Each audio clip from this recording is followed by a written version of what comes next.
আজিও ঠিক ব্যতিক্ৰম নহয়। স্নাতকোত্তৰ চতুৰ্থ ষাণ্মাসিকৰ তৃতীয়খন প্ৰশ্নপত্ৰই আজি পৰীক্ষা। তাৰে ডিউটি আছে কাৰণে মই ওলালোঁ বিশ্ববিদ্যালয়লৈকে। এয়া আহি পাইছোঁ জালুকবাৰী ভূপেন হাজৰিকা সমাধি ক্ষেত্ৰৰ সন্মুখতে। আপোনালোকক দেখাই দিছোঁ। কিছুমান কথা ক'বলগীয়া আছে আজি, বিশেষ কথা কিছুমান নকওঁ যদিও বিশ্ববিদ্যালয়ৰ কথানো কি কৈ থাকিম, সদায় একে বস্তুৱে কৈ থাকোঁ। এই যে ভিডিঅ'বিলাক কৰি আছোঁ, বহুতে ভাবিব পাৰে কোনো সস্তীয়া জনপ্ৰিয়তা আৰু টকাৰ লোভত মই এই ভিডিঅ'বোৰ কৰা নাই। আৰু কথাবোৰ হ'ল মই এনেকুৱা ধৰণে কিছুমান কথা কওঁ যি কথা মোৰ অৰিজিনেলি কথাবিলাক কোৱা যায়। মানে মই লিখিত কথিত নকওঁ, মোৰ যিটো কথা এনেহেনকৈ কওঁ। কিছুমান কথা যে মই আহি পাইছোঁ এইমাত্ৰ, এই কাপোৰখিনি ঠিক কৰি লৈছোঁ, এই ঘড়ী চৰি ঠিক কৰি লৈ পেলাই এতিয়া পৰীক্ষা ডিউটি দিবা যাব ওলছোঁ, নিজকে ঠগা হৈ ওলছোঁ অলপমান। সেইগিলাখান হ'ল মোৰ নিজৰ ব্যক্তিগত কথা, মানে মোৰ সঁচাই যিটো আচল স্বৰূপ, সঁচাকৈ যেনেকৈ কথাবিলাক কওঁ সেইটো হ'ল আমাৰ কথা।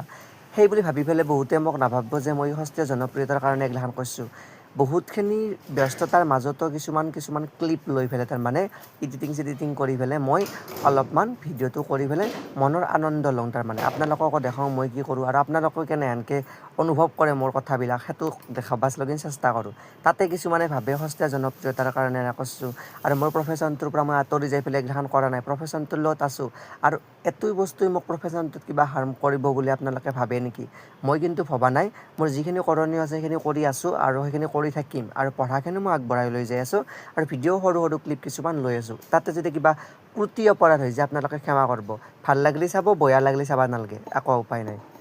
এতিয়া কথাটো হ'ল পৰীক্ষাত ডিউটি চিউটি শেষ হ'ল, চাহ পানী খাই আহিলোঁ যদিও মামী মৰমতে দি পঠোৱা কলকেইটা উলিয়াই লৈছোঁ। এটা উলিয়াই লৈ পেলাই খালোঁ। এই যে কলত যে কিছুমান কিবা বইতাৰ দৰে কেইডালমান থাকে, এই যে বাকালটো চাই ল'লে যে কিছুমান লাগি ধৰে, সেইগিলাখান খালিনো কি লছ হয় আৰু গুচাই ল'লেনো কি লছ হয় আমি ক'ব নোৱাৰোঁ। কিন্তু খাবাৰ বস্তুচোন সেইডাল গুচাই পেলাই একদম আৰামত খাওঁ। আপোনালোকে ক'বচোন গুচাই পেলাই খাই না?